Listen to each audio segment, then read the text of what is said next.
కట్నం ఎక్కువ కాదు, ఎదురు ఫేస్ టు ఫేస్ మాట్లాడుకుందాం. పక్కన నుండి ఎట్లా మాట్లాడేది?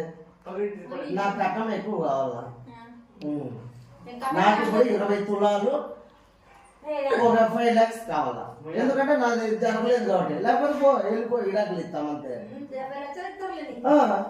మొగోడు సుందరాంగుడు కూర్చోరా, కూర్చోబాయ్. పంచాయతీ పెట్టాడు చూడట, అప్పుడు నేను పంచాయతీ పెట్టాడు. నేను పంచాయతీ నేను అప్పుడు ఇక్కడ నేను పంచాయతీ ఇప్పుడు ఆయన ఆడుతుంది. ఇప్పుడు ఎంత చేస్తాం వదినా? నాకు వద్దు. ఏం చేస్తాం? చేస్తావా? రెడీనా? వాళ్ళే కూడా ఇస్తారు. వాళ్ళే వచ్చి